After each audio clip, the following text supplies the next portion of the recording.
Welcome back to the channel, my fellow chairs and tables. Today I will be ranking Dexter seasons 1 through 8, from 1 being the best and 8 being the worst. Now, I'm not going to rank New Blood, just really only OG seasons because it would make more sense in my opinion. So without further ado, let's not waste any more time. Coming in at number 1 is season 2. Now, I absolutely love this season and truly think it's the best out of all 8. Now, let me explain. Simply because Eric King, who plays James Dokes, did an absolutely outstanding job and makes seasons 1 and 2 so much more enjoyable and just plain old watchable. I'm gonna just play this 10 to 20 second clip of James Dokes' compilation. I didn't know you were Jewish. Shut the fuck up. Shut the fuck up. Shut the fuck up. Fuck the book. Fuck. Fuck. Fuck. You sick fuck. And the ending of season 2 was just so iconic, and I think it was a better ending in my opinion than season 4 and 1. And the first time I ever watched Dexter like from scratch with no idea what would happen at all, I truly thought Dexter would get caught, and I was like, wait, how is this show 8 seasons if Dexter is literally about to get caught in season 2? Again, the writers did a tremendous job of putting you at the edge of your seat throughout each episode. And also the Rita and Lila plot went crazy as well. I mean, Dexter, a guy who's completely emotionless is juggling 2 baddies while juggling his secret identity as the Bay Harbor Butcher. Truly a roller coaster of emotions in the season, and that's why it deserves number 1. Coming in at number 2 is season 4. Now, a lot of people think season 4 is the best. Logistically, I think season 4 is the best rated in Dexter of all time, but personally, this list is just going off basically what I think. And this is why I put it at number 2. The Trinity Killer antagonist is the best antagonist in the entire show. Out of all 8 seasons, the Trinity Killer really stood out as just the most intimidating, interesting, and sometimes funny. And again, season 4 also had a lot of memes. The "Hello Dexter Morgan" is being clipped all over TikTok and everything. It's just insane. And also, I think killing off Reed at the end of season 4 was the right choice. It was a great cliffhanger for season 5 to get people to tune in, and a great way to shift Dexter's focus into becoming more of a monster. But it was a complete missed opportunity, which then cancels out the right choice and makes it into a bad one. To which why I put season 4 at number 2. Coming in at number 3 is season 3. I loved Miguel Prado. Jimmy Smits is an amazing actor who delivered an outstanding performance. He's performed in some big movies like Star Wars, for instance,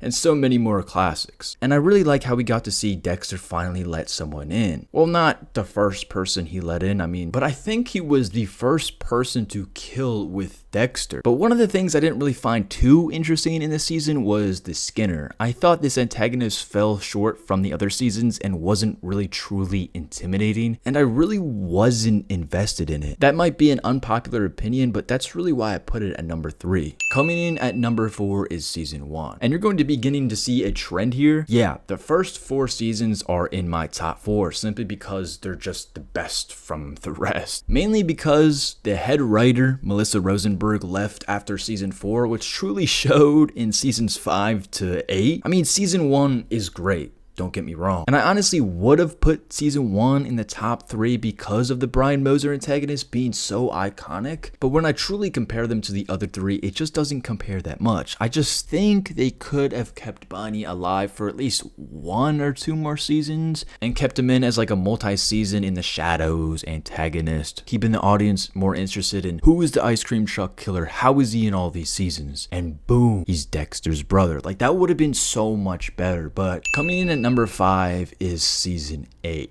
Now, okay, I'm definitely going to make people mad with this one because season 8 is universally hated, and I can understand why. A lot of people didn't like the finale. I think also statistically the finale of season 8 was rated one of the worst episodes in Dexter, with Deborah dying and everything. But stay with me here.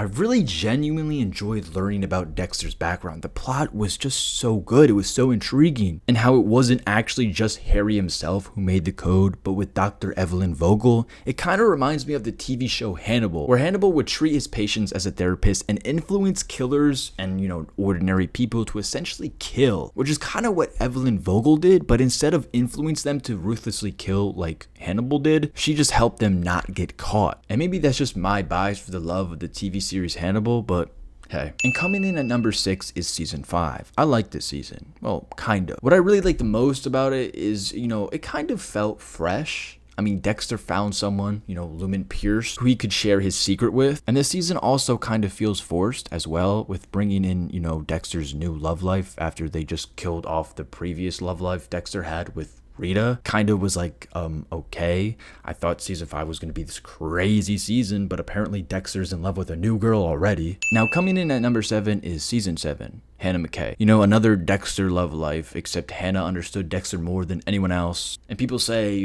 that was Dexter's real soulmate and everything, which was cool. But I mean, come on, really? Just, a Lumen Pierce duplicate? Now, coming in at number 6 is season 6. And this season has a lot of cons, even though the antagonist is pretty good. I like it and everything. But mainly, I think Deborah should have found out about Dexter's secret, way earlier into the show, if not then at all. Because the way they revealed Dexter's secret in season 6 is just so random. Because after season 6, the seasons kind of just took a tumble in the wrong direction. Everywhere you look, it's somehow always traced back to the fault of Deborah finding out his secret. Then it's her crashing out, then rinse and repeat, and it felt too repetitive. And I didn't like how this season lined up all the other seasons with this storyline. And I mean, at least in season 8, she kind of, made a semi-recovery. But yeah, that's my Dexter ranking. Let me know what you guys think in the comments. What's your Dexter rating 1 through 8? 1 being the best and 1 being the worst. Let me know down in the comments below.